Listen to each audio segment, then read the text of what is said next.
వివరంగా deputy CM గారు answer చేశారు. కావున క్లారిఫికేషన్ ఒకటి లేకుంటే రెండు ముఖ్యమైనవి అడగాలి. మరి కౌన్సిల్ లోపట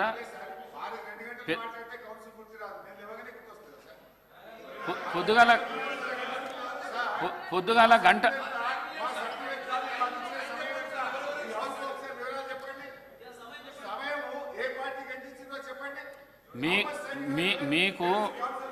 మీకు 57 నిమిషాలు రావాల్సి ఉంటే 1:47 నిమిషాలు మీకు ఇచ్చిన నేను. మీ సంగతి చెప్తున్నా, వాళ్ళ సంగతి చెప్తా, నేను ఇస్తా. మాట్లాడండి.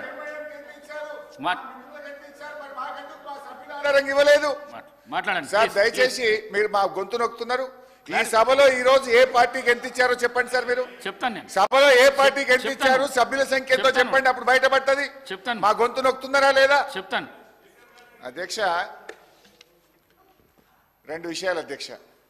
ఉదయం గౌరవనీయులు ముఖ్యమంత్రి గారు ఆయన ఈ సభను తప్పుదోవ పట్టిస్తూ, పాపం తొందరపాటు ఎక్కువ మన ముఖ్యమంత్రి గారికి. ఐ సజెస్ట్ హిమ్, ఆయన కూడా సీనియర్ సభ్యులే, కానీ ఎవరో ఒక కాగితం తెచ్చేయగానే తొందరపడి మాట్లాడితే అది వారి గౌరవాన్ని తగ్గిస్తుంది, ఆ కుర్చీ గౌరవాన్ని తగ్గిస్తుంది. నేను వారితో ఏం కోరుతున్నా అంటే, మీరు ఒకటికి 2 సార్లు చెక్ చేసుకొని మాట్లాడితే ఈ సభ హుందాతనము, మీ హుందాతనం కూడా పెరుగుతుంది.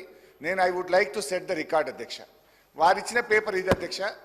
నేనేం చెప్పినా ఉదయం మాట్లాడేటప్పుడు, ఉదయ్ పథకములో కేంద్ర ప్రభుత్వము బలవంతంగా 9,000 కోట్ల అప్పు మన మీద రుద్దింది అని ఉదయం చెప్పాను.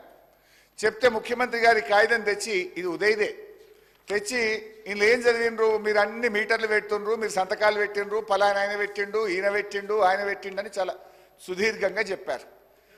నేనేం చెప్పింది ఏంటిది, కేంద్ర ప్రభుత్వం 30,000 కోట్ల రూపాయల అప్పు మాకు ఇస్తామన్నా బోరు బావుల కాడ మీటర్లు పెట్టము, మేము విద్యుత్ సంస్కరణలను ఒప్పుకోము అని సభానాయకుడిగా కేసీఆర్ గారు ఇక్కడ ఉండి చెప్పారు అని నేను చెప్పిన. దాని మీద లేచి ముఖ్యమంత్రి గారు ఈ కాగితం నాకు పంపారు. నేను ఇచ్చే కాగితం కూడా మీ ద్వారా మళ్ళీ వారికి పంపుతా. ఇందులో